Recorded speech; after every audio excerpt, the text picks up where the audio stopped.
Good afternoon, Miss Gracia and classmates. Today we are going to talk about the shocking news of the slaughter in Orlando. Were those affected were the Latino community and LGBT community. Omar Mateen was born in 1986 in New York.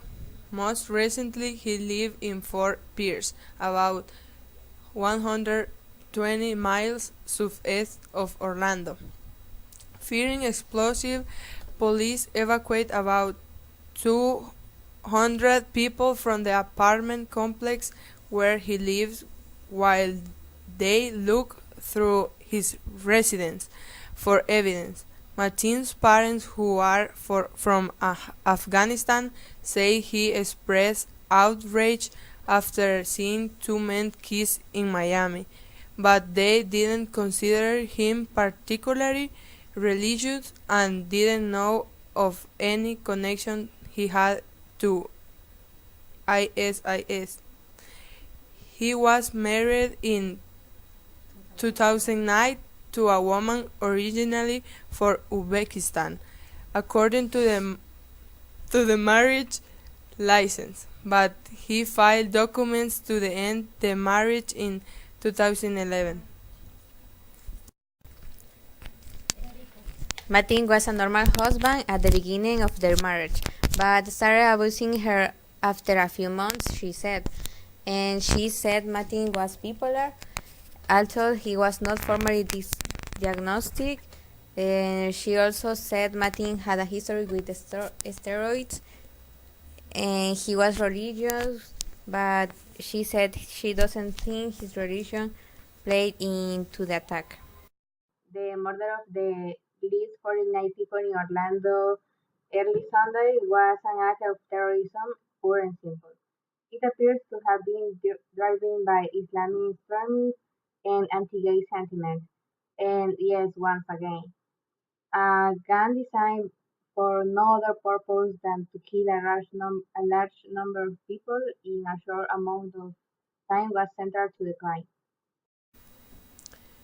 The killings occurred near closing time of a nightclub that caters to the LGBT community, when Omar Mateen, reportedly a New York native who was living in the Fort Pierce area, entered with an AR-15 style semi-automatic rifle and let loose in a barrage that lasted, as one of the survivors says, a some length of time. It was the deadliest mass shooting in U.S. history. Over the next few days, investigators will try to understand the dangerous interplay of religious fundamentalists, gay hatred, and whatever other motivation drove Martin to his demented actions. It should go without saying that not all Muslims should be blamed for the acts of fanatics and fundamentalists. That remains as true as ever. Sunday's story also shows that the Obama administration has been right to view Islamic State not as some faraway militia that poses no threat to the U.S., but as a dangerous group whose hostility to this country can have immediate and terrible consequences. That's true even if the perpetrators are acting or they own without direct orders, or support from the organization. Martin had reportedly pledged allegiance to Islamic State in a 911 call around the time of the attack.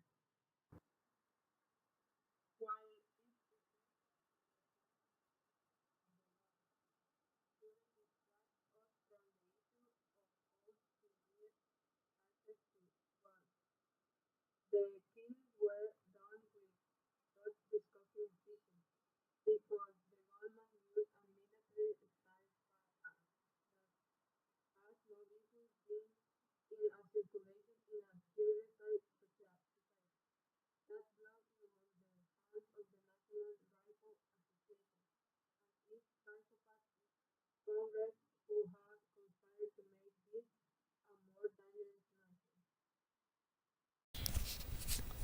But the scenes of the massacre didn't just happen in any nightclub. It was a gay club.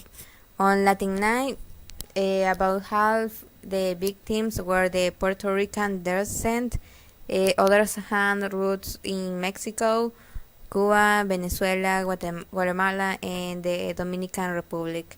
Community Latino and LGBT are very pained with these losses, and Martin was not on a list of suspected terrorism, but even if it had been, perhaps wouldn't have been difficult to purchase a gun, especially after the end of 2015. The Republican National Congress did not approve a measure that would have imposed more stringent acquisition of weapons by individual on list of suspects controls. Lawmakers who oppose the measure argue that wish to project the right to have weapons of people mistakenly placed on those lists. We see what may be the results. The second amendment of the Constitution established the right of citizens to own guns, but that does not include the possibility to control who sells them. Guns are a business, but under no circumstance should you sell an individual with marine history.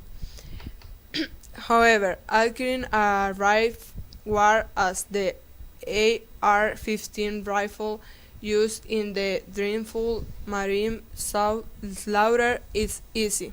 The horrific slaughter of Orlando has revealed that terrorism is not a bad distant, but a threat which can strike in our neighborhoods.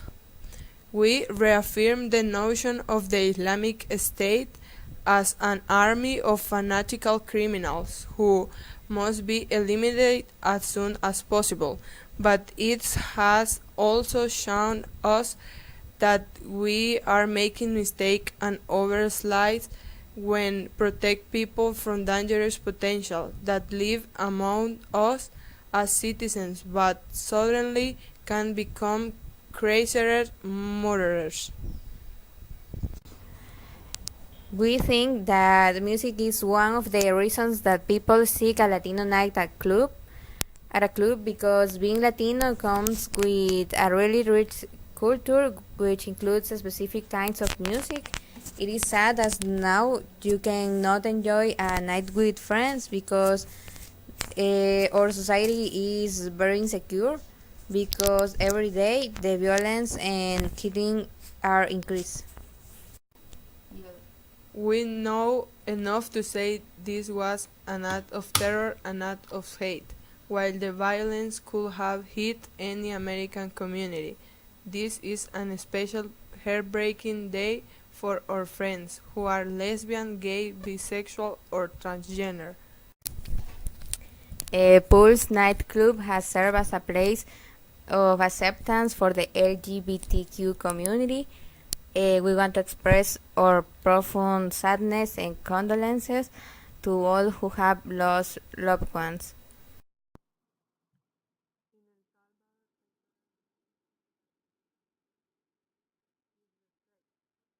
There is a discrimination, but not lesser degree compared to other countries.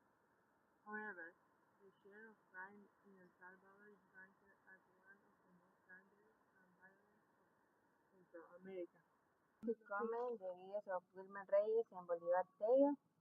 They gave their opinion on the same topic about the news of massacre of Orlando, and we are agree with their opinions because it is important educate people about respect for sexual preference that each person. We believe that reform must be done to regulate access, purchase, and carrying of weapons. It's also necessary to educate people from a young age about tolerance and acceptance of sexual orientation. This is all. Thank you for watching our video.